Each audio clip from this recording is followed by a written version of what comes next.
بسم اللہ الرحمن الرحیم۔ السلام علیکم محترم سامعین اور عزیز طلبہ کرام، امید کرتا ہوں کہ آپ تمام احباب خیر و عافیت سے ہوں گے۔ آج کا ہمارا سبق نمبر 47 ہے، جس میں ہم پڑھیں گے علامات التانیث فی الافعال، کہ مؤنث کی علامات افعال میں، یعنی ہم کیسے جانیں گے کہ یہ فعل مؤنث ہے اور فعل مؤنث کی علامات کیا ہیں۔ تو آئیے اس سبق میں اسے ہم سمجھ لیتے ہیں۔ بسم اللہ الرحمن الرحیم۔ علامات التانیث فی الافعال، کہ مؤنث کی علامات افعال میں۔ اس کے بعد انشاءاللہ جو درس آئے گا وہاں پر فی الاسماء، یعنی جو اسماء ہیں اس میں مؤنث کی کیا علامات ہوتی ہیں وہ بھی ہم انشاءاللہ پڑھیں گے۔ ابھی افعال میں ہم دیکھتے ہیں۔ الامثلہ: لعبت فاطمۃ، فاطمہ کھیلی۔ لبست زینب الثوب، زینب نے کپڑے پہنے۔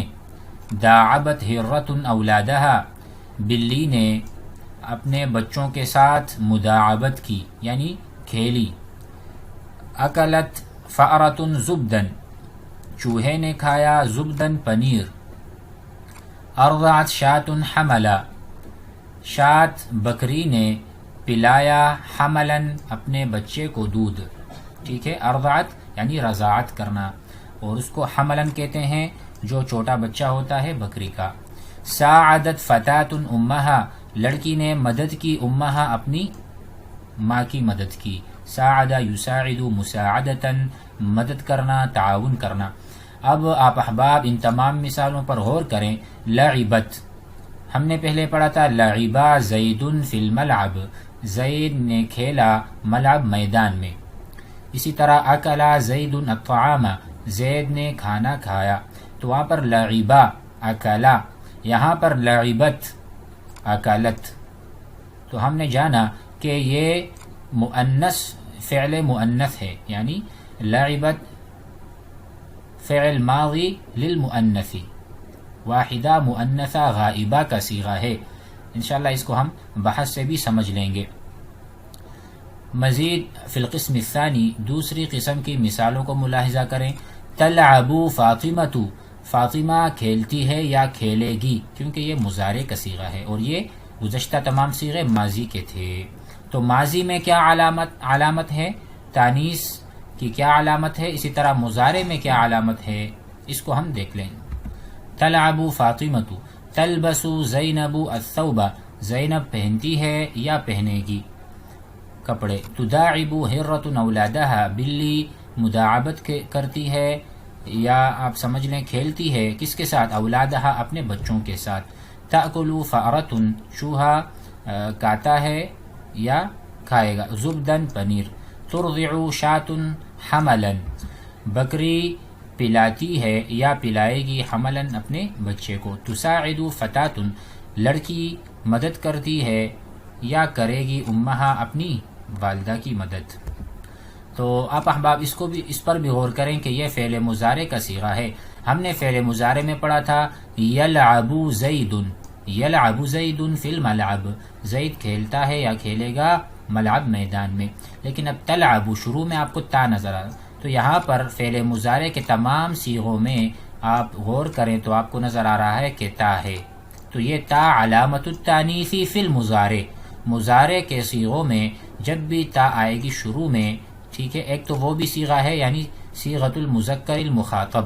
مثال کے طور پر میں آپ سے کہوں انت تلعب فی الملعب، آپ کھیلتے ہیں ملعب میں۔ انت تأکل الطعام، آپ کھانا کھاتے ہیں۔ انت تأکل الطعام، یہ والا تو واحد مذکر مخاطب کے لیے بھی آتا ہے لیکن مؤنث کے لیے بھی آتا ہے تلعب، ٹھیک ہے۔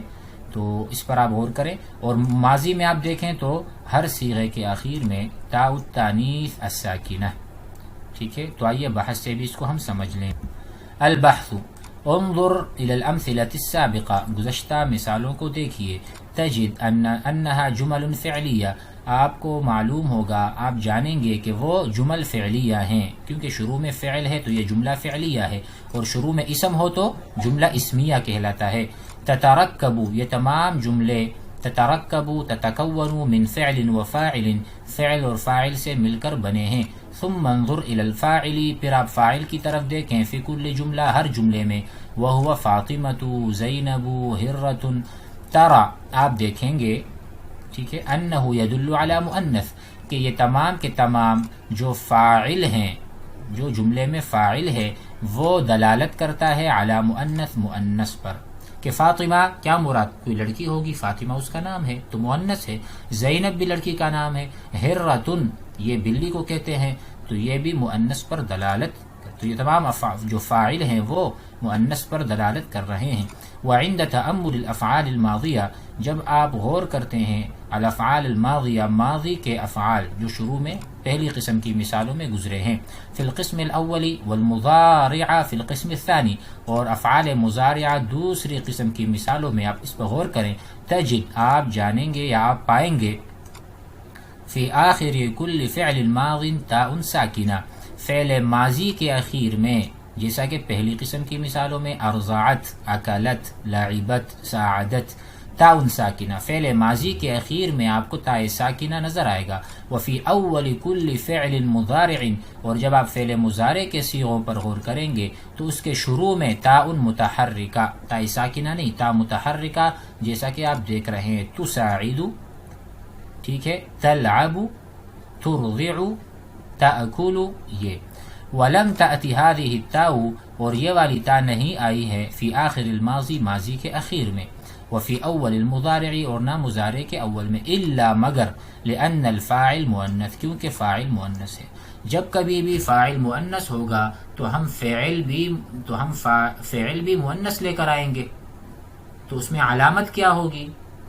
اسی واسطے یہ درس ہے کہ جب بھی فاعل مؤنث ہے، مثال کے طور پر فاطمہ، تو آپ کیسے کہیں گے کہ فاطمہ نے کھانا کھایا؟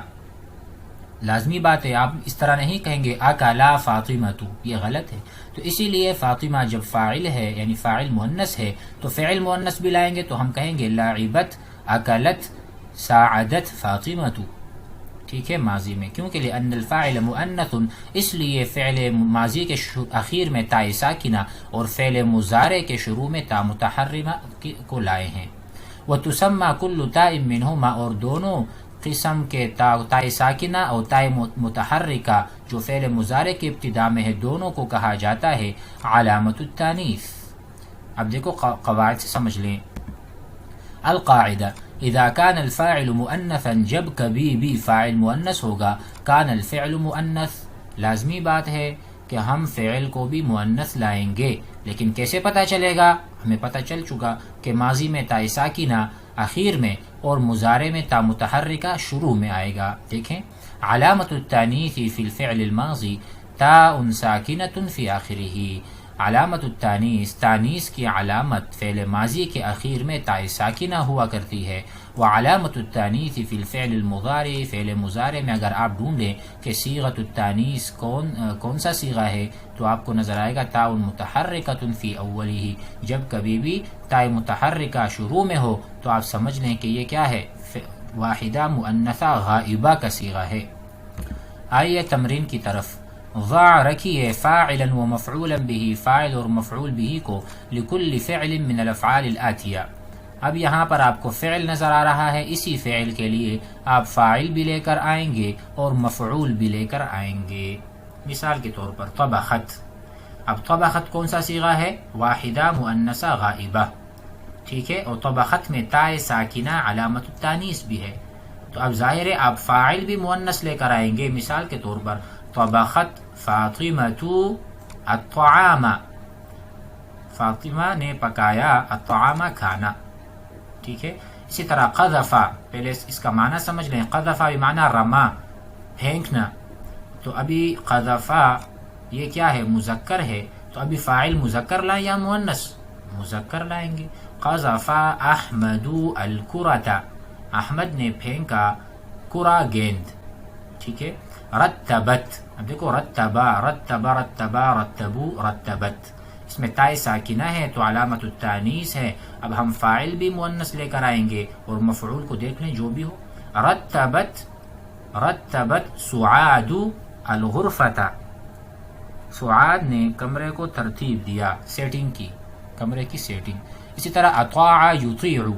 اب دیکھو یہ مضارع ہے، ہم نے کہا تھا مضارع میں علامت التانیث تا متحرک فی البدایہ، شروع میں تا متحرک علامت التانیث ہے مضارع کے صیغے میں، تو ہم کہیں گے تطیع فتاة امہا، اطاعت کرتی ہے لڑکی امہا اپنی ماں کی اطاعت.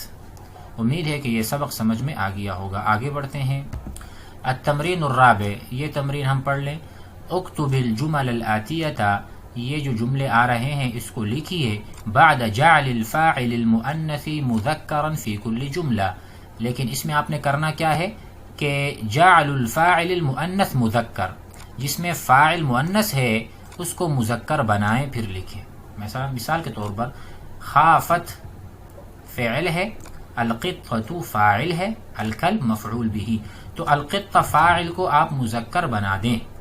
لیکن جب کبھی آپ اس کو مذکر بنائیں گے فاعل کو تو لازمی بات ہے کہ فعل بھی مذکر ہو جائے گا. مثال کے طور پر خافا احمد الکلب، احمد گھبرا گیا الکلبہ کتے سے. ٹھیک ہے، تو یہاں پر خافت تائے ساکنہ تو علامت التانیث ہے تو فاعل بھی مؤنث، لیکن جب ہم نے اس کو مذکر کر دیا تو اب فعل بھی مذکر لائیں گے. تأکل الحمارۃ البرسیم، ٹھیک ہے، گدی جو ہے وہ کھاتی ہے برسیم. اب برسیم کا معنی آپ قاموس یا معجم میں دیکھ لیں، کوئی گھاس ہوگی، کوئی چیز ہوگی خاص، اس کو کھاتی ہے گدی. ٹھیک ہے، ہم کہیں الحمار، حمار کو ہم مذکر، یأکل الحمار، یأکل الحمار، یأکل گدھا کھاتا ہے البرسیم. تشکو، ہم کہیں گے یشکو المریض، مریض مذکر لے کر آئیں گے. تو امید ہے آج کا سبق سمجھ میں آ گیا ہوگا.